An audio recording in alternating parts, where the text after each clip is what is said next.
Deepinder Singh, medical officer with the Government Medical Multi-Speciality Hospital in Sector 16, Chandigarh. I am the head of computerization and IT, and I'm also the nodal officer for births and deaths for the Union Territory of Chandigarh. Coming to MAPICON, first and foremost, I would like to offer kudos to the organizing team, especially the organizing chairperson, Dr. Noria, and also the dynamic organizing secretary, Dr. Vittal Gupta. So hats off and congratulations for a very well conducted and enriching workshop. This is the first occasion that I've had to attend MAPICON as a participant this time around, as a delegate, and hopefully sometime in the future, if the organizing committee considers me apt or fit for the role of a guest speaker, I may be doing so sometime in the near future perhaps. Some of the lectures were definitely very interesting, and the studies which were presented, the case studies, they were extremely enriching in the sense that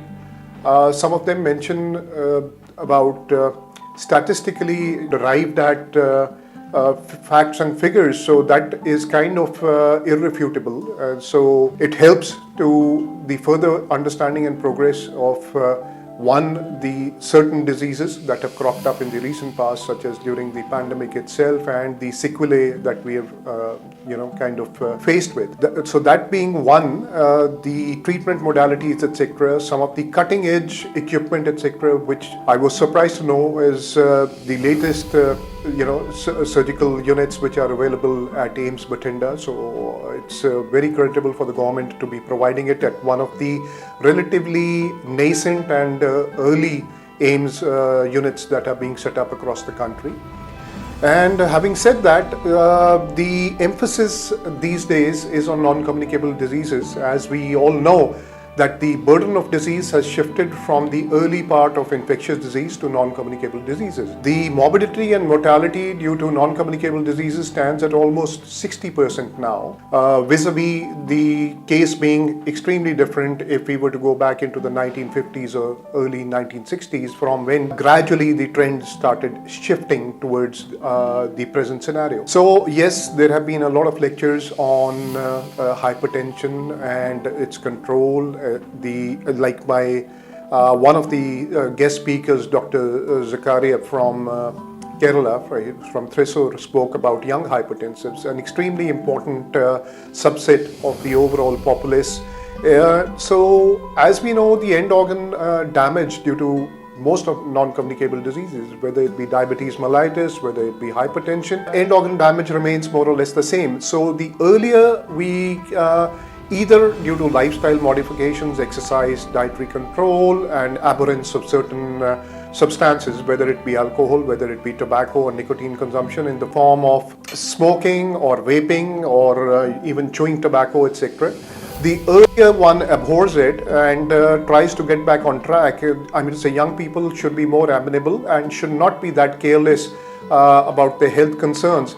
And if dietary exercise and dietary modification and exercise alone are not sufficient for that, one should definitely seek out medication and have consults early and keep good control over their conditions, so that the conditions are something which are livable and do not result in undue morbidity and mortality. And early mortality is one topic that is being involved in it actively in my role in discharging my government duties, is the medical certification of cause of death and the ICD-10 coding for diseases aspect, which I would request the organizing team to probably start including in from next year onwards, because the younger lot of doctors these days often are not trained.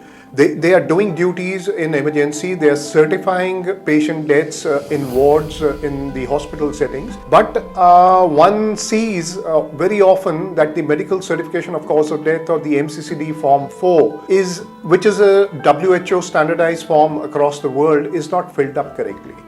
So there are a few kind of guidelines for that, such as the form having to be filled in capital letters, has to be signed off by the attending doctor, whoever is filling up that form, and the name should be clearly, or it should either be stamped or should be clearly mentioned. So this assumes importance because as per a Supreme Court guideline that the copy of the MCCD form, which we were never supplying to patients next of kin earlier, now it is mandatory, especially in case of a COVID death, for next of kin to claim government compensation, which is not very much, an amount of 50,000, but amount of 50,000 may not seem much to somebody who's relatively well off, but for somebody still living below the poverty line, that does mean a lot to them. So having said that, so the important parts of the immediate cause of death, the antecedent causes and the underlying causes assume importance, and it's simply not the mode of dying that has to be mentioned, but a specific disease or condition which led to the death should be listed in the immediate cause. That is one. The underlying conditions can be multiple, as can be the antecedent causes. The immediate cause of death always remains one, and which should be coded properly as per the coding, even if the attending physician does not know at that time, can be included later by the nosologists or the statisticians in the medical records department. So having said that this is a topic dear to me, and I hope sometime in the near future the organizing committee includes it. So thank you very much for an extremely enriching experience at MAPICON 2022.